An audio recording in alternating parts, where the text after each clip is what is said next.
My name is Mitchell Blake. My Muslim name is Amin Mubarak. I converted to Islam about 6 years ago.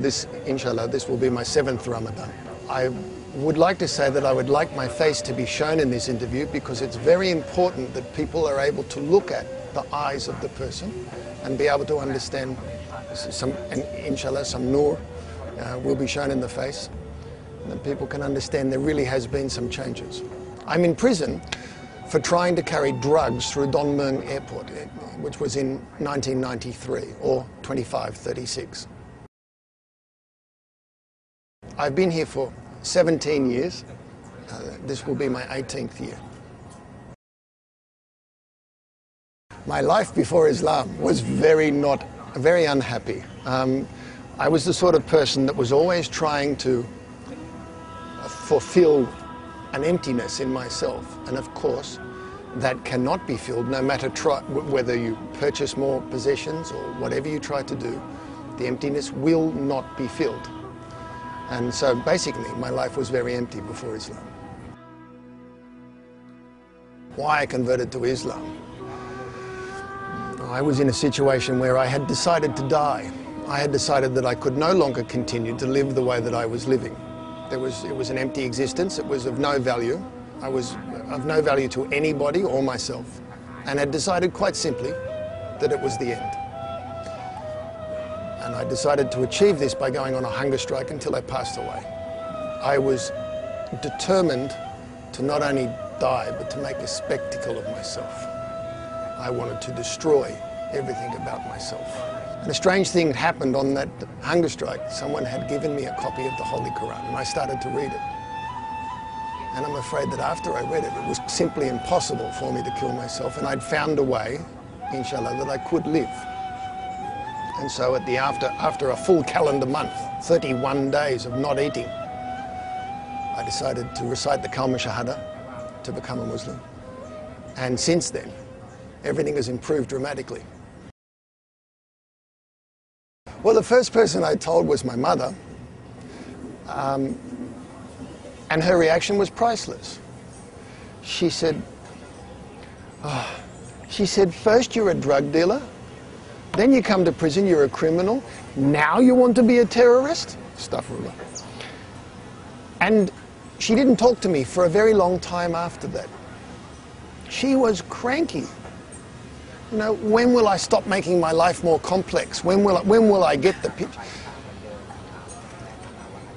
But this is important because in our religion there is a verse in the Holy Quran where it says, I'm not allowed to say so much as to my mother.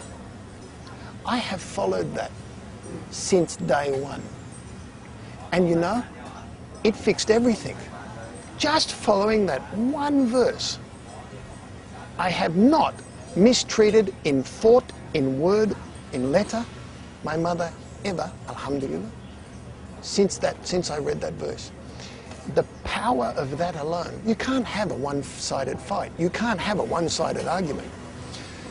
My mother fought and fought and fought against this.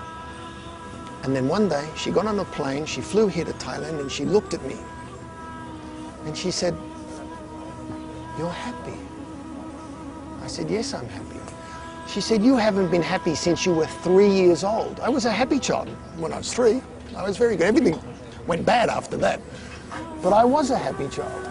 And she said, your face looks like you're 3. Your face looks like the joy that you had inside yourself when you were a little boy. I said, it's the same. And since that time, now when my mother writes to me, she says, are you performing your prayers? If I don't pray when I get home, I will be in trouble from my own mother. My job is to tell her about our religion and to be the example of our religion in my family. And inshallah, by that path, who knows? Whether someone becomes a Muslim or not is up to Allah subhanahu wa ta'ala, not up to us. Our job is to tell them what it's like. And I hope to be able to do that. It's very simple.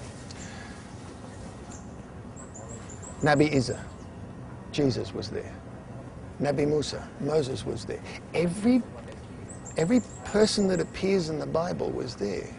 But now suddenly everything made sense because Jesus was not the Son of God, he was a man, he was a prophet of Allah. And that made sense to me. But suddenly I'm reading the Quran, this makes sense. This is how it should be, this is the truth. I guess, and that's the only way I can describe it. You know when you read the truth. And it just hit me. This is correct. And suddenly, look at this. This is what I should have been told in the beginning. You know. And you know, that's an important point. Our religion is probably the most misunderstood religion on the face of the planet at the moment. And that's our fault. That is not the fault of the people who don't understand. That's not the fault of the people that are getting the CNN or the Time magazine version of Islam. That's our fault.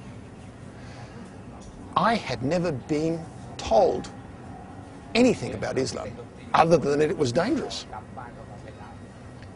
Astaghfirullah. Dangerous? Alhamdulillah. Dawah should be pursued extensively. We have to find a way to communicate with these people. Even if we don't convert them, let them understand the difference between you and us is very little. I think our path is superior, and I'd like to tell people about it.